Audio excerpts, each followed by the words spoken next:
हाँ, नमस्कार। हम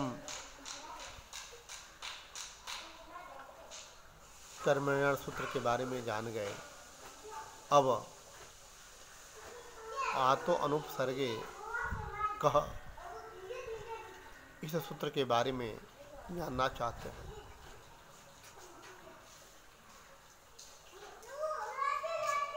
आतः अनुपसर्गे कह, इसमें 3 पद है। आतः पंचम्यंत है, अनुपसर्गे सप्तम्यंत है और कह प्रथमांत है। इसका वृत्ति है आदंताद धातुरनुपसर्गात् कर्मण्युपपदे कह स्यात्।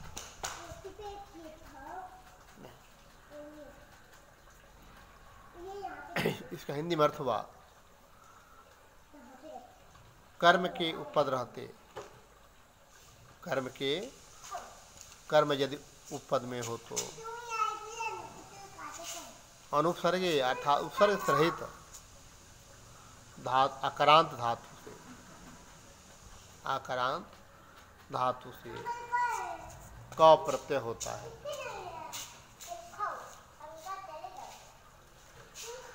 अब यहाँ पर हम उदाहरण समझते हैं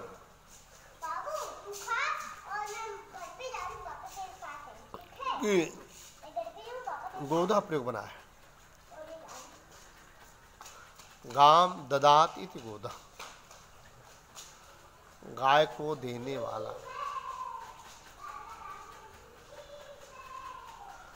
गाम ददात इति गोदा अर्थात गाय को देने वाला। अब गाम द्वितीय भक्ति एकवचन का रूप है, गाय को देने वाला। तो इसका हम गाम दाते लौकिक विग्रह करते हैं। अलौकिक विग्रह क्या करते हैं? गो हम दुदाएं दाने धातु है, अनुबंध लोप करके दा मात्र बचता है, तो गो अम दा बनता है। अब यहाँ सूत्र कहता है कि आतो अनुपसर्गे का आकारांत, तो आकारांत धातु कौन हुआ? दा हुआ। इसमें उपसर्ग नहीं, उपसर्ग रहित है और धातु भी है, तो क्या हो गया? क प्रत्यय हो गया। तो क प्रत्यय होकर के गो अम दा क बना, गो अम दा क बना। ककार में 2 अक्षर हैं, क और प्रत्यय है, प्रत्यय होने के कारण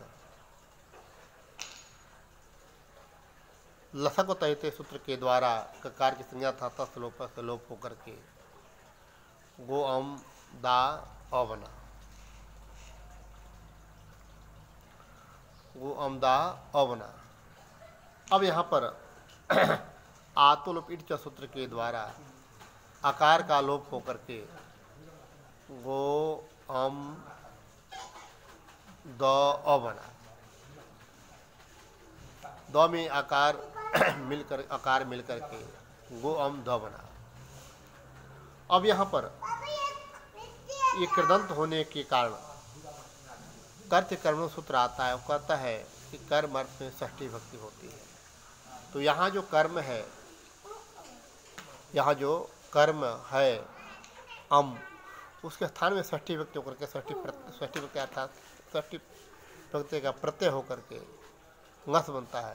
तो गो ngस द बनता है, गो ngस द बनता है। अब यहाँ उपपद मतिंग सूत्र से क्या होता है कि उपपद संज्ञा हो जाती, उपपद समास हो जाता है। कृतज्ञ समासाश्च सूत्र से प्रातिपदिक संज्ञा होती है। सुपो धातु प्रातिपदिक सूत्र भक्ति का लुक हो जाता है। एक बात ध्यान देना है कि लोप होने के बाद प्रत्यय के कार्य होते हैं, लेकिन लुक होने के बाद प्रत्यय के कार्य नहीं होते, प्रत्यय के मान के कोई कार्य नहीं होता है। तो यहाँ पर मैं भ्रमवश कहीं लोप का दिया होगा, तो उसका समास होने के बाद लुक ही होता है। सुप धातु प्रायत्व सूत्र के द्वारा लुक होता है, तो लुक होकर के लुक होकर के गो द बना, गो द बना, गोद बना।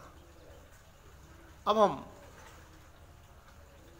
कृतद्धि गोदा बना, पुनः एक देश विकृतम मननो न्याय से कृतद्धि समासाच सूत्र से हम प्राप्त संज्ञा करते हैं।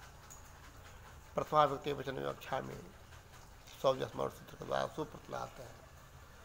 तो गो द सु बनता है, वो कार्य को उपदेश नासिक संज्ञा था तस्लोक भर करके गो द स बनता है। सजसुरु के सूत्र के सजसुरु सूत्र के द्वारा सकार के थर में रु आदेश होकर के गो द रु बनता है। पुनः उपदेश नासिक सूत्र के द्वारा कार्य संज्ञा तस्लोप करके गो द र बनता है। रकार के स्थान में खर्ब सानुर विसरीना सूत्र के द्वारा रकार का थर्म विसर्ग आदेश होकर गोदह बनता है। अब हम सूत्र भी समझे, उदाहरण भी समझे हिंदी में, इसको परीक्षा में कैसे लिखा जाएगा। गाम ददाति तु गोदः इत्यत्र कर्मण्यण इत्यनेन सूत्रेण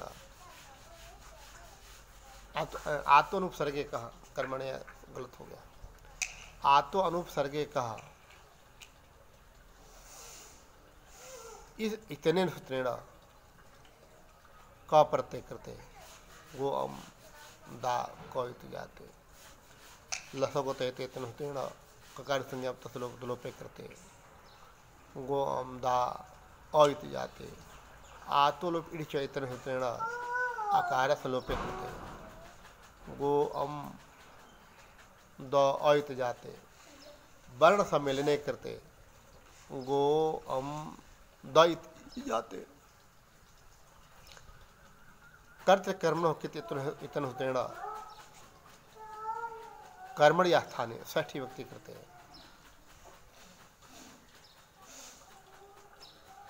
गो ngस द जाते उपपद मतिंग इतन सूत्रेण उपपद समास से करते कर्तव्य समास आचेतन सूत्र संज्ञा करते सोपो धातु प्रातिपदिक को भी इतन होते व्यक्ति लोक करते गो द इति जाते एक देश विकृत मनोत न्याय न सौज स्मृति एक देश विकृत मनोत न्याय न कृतज्ञ समासा के तुरंत प्राय संज्ञाम करते सौज स्मृति इत्यादि प्रथमा व्यक्ति वचन छायाम सुप्रत्यय करते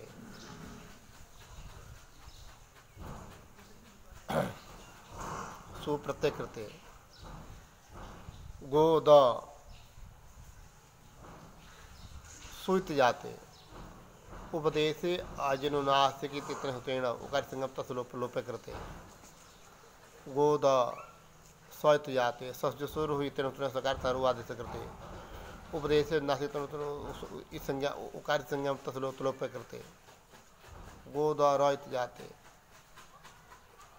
खर्ब सान विसर्जनीय इत्यनेन सूत्रेण विसर्ग करते गोदः इत्युक्तोपम सिद्धम। आप हमने गोदा को संस्कृत में हिंदी में सब तरह से हमने सिद्ध किया। इसी प्रकार धनम ददात इति धनदः, कंबलम ददात इति कंबलदः, इसी तरह से इनको भी समझना चाहिए। धन्यवाद।